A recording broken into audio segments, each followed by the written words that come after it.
Everything has a limit. And now the question is inevitable. As Draymond Green finally crosses?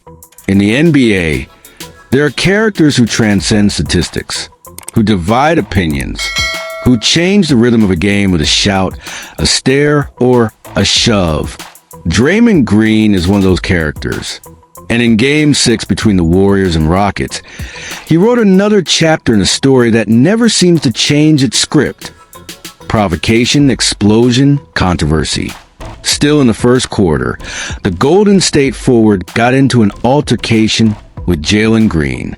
The referees were quick to call it flagrant foul. But this wasn't an isolated incident. In fact, it was just another in a series of events that have marked this matchup. Technical fouls, shoves, shouting, defiant looks. Draymond was in his purest state. But for many, that's no longer a compliment. For years, Green was the emotional engine of San Francisco's dynasty. The guy who said what others wouldn't. Who did the dirty work no one else wanted. Who went head-to-head with superstars, played hard, defended like the world was on the line. But now, the weight of that intensity seemed to be turning into a burden. If you enjoy analysis like this, drop a like and subscribe to the channel. Here, we go beyond the headlines, diving into behind the scenes, the emotions, and the decisions that shape the destiny of major franchises. This community is growing, and you're part of it. Back to the game. The flagrant foul on Jalen Green was just another spark in an already tense series. And the detail that bothered fans the most was this. Despite the repeated behavior, Draymond wasn't ejected.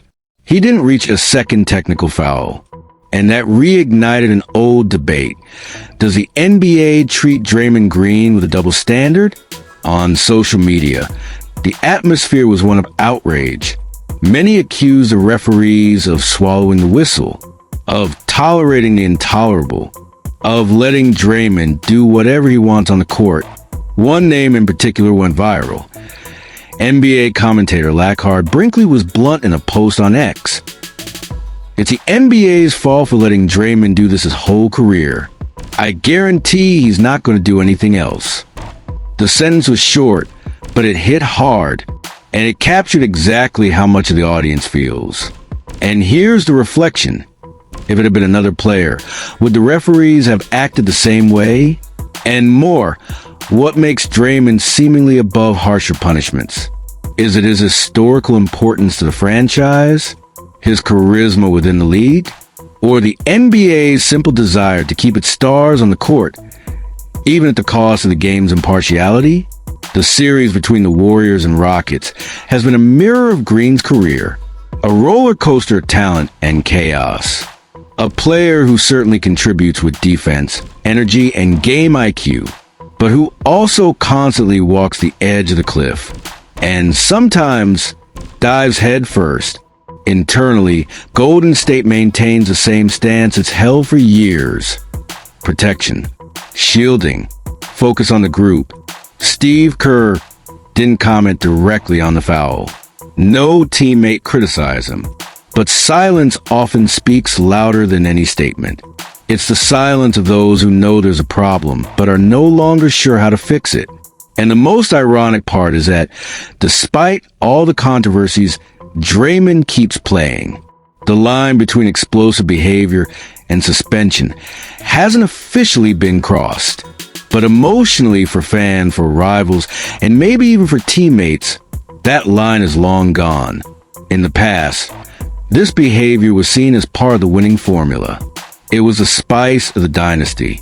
Today, it starts to sound like an echo of the past, like a behavior that no longer fits the present NBA. And that brings us to an unavoidable question.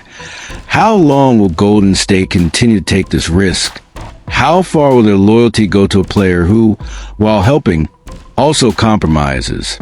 The absence of punishment can be seen as institutional weakness, something no league can sustain for long. And what about you? Do you think the NBA is being negligent by allowing Draymond to keep playing without harsher consequences? Or do you believe what he brings to the court still outweighs the instability? Comment down below. because your opinion matters. And if this video caught your attention, hit the bell and get ready. In the next episode, we'll talk about how referee decisions are quietly shaping the course of the 2025 playoffs, and how that could change everything for the team still dreaming of a title. But perhaps the most symbolic moment of all this tension wasn't a foul on Jalen Green. Not the shouting, not even the absence of ejections. Maybe the moment that truly exposed the Golden State Warriors' dilemma happened on the bench.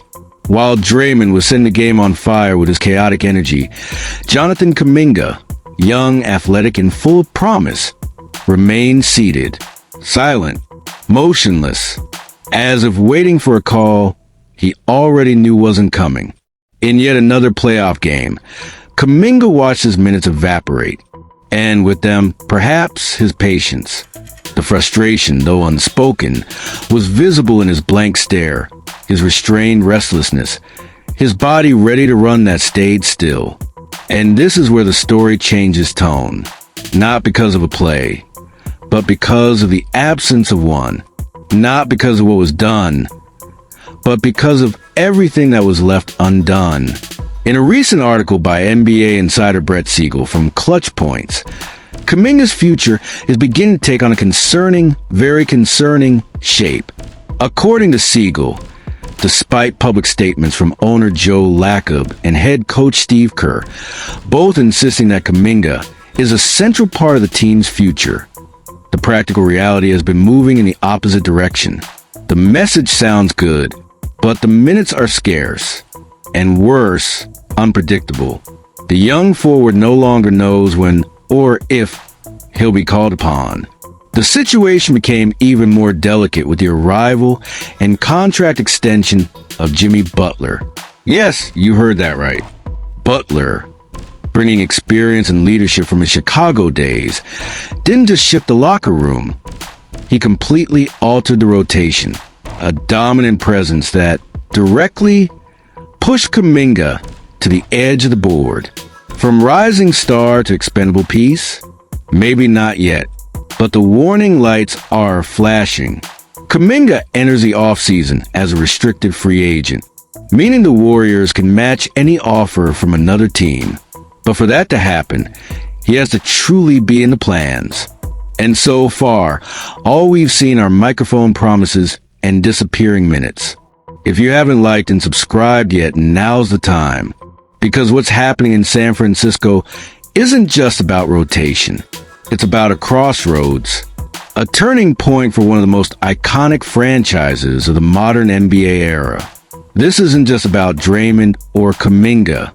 It's about the silent collapse of a once great dynasty, about the dilemma of clinging to the past or building something new.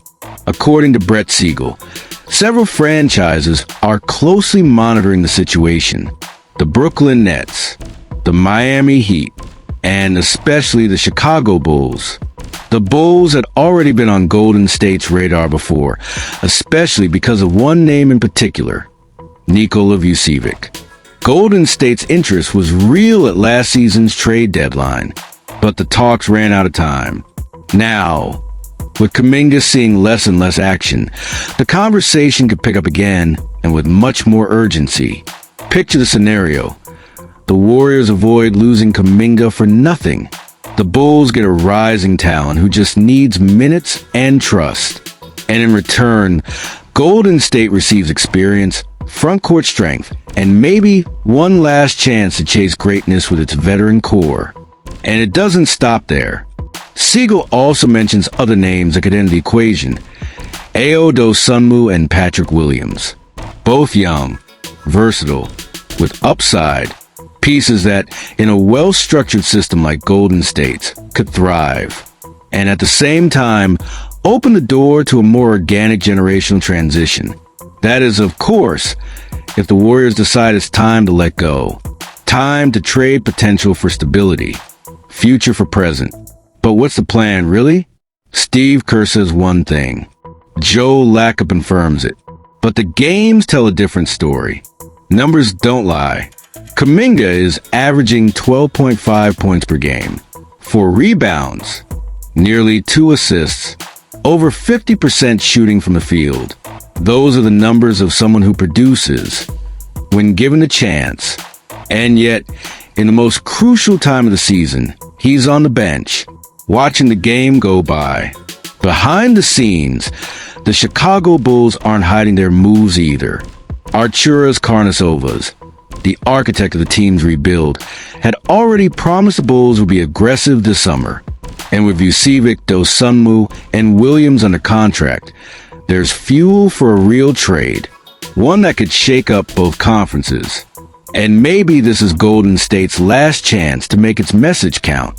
Whether it's to move on from Draymond's instability, rejuvenate the core, or avoid a more painful rebuild down the road, a decision will have to be made.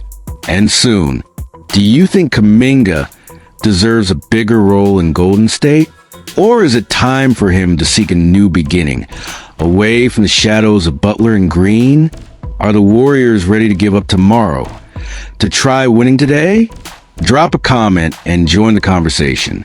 And if you haven't subscribed yet, this is the moment to join our community.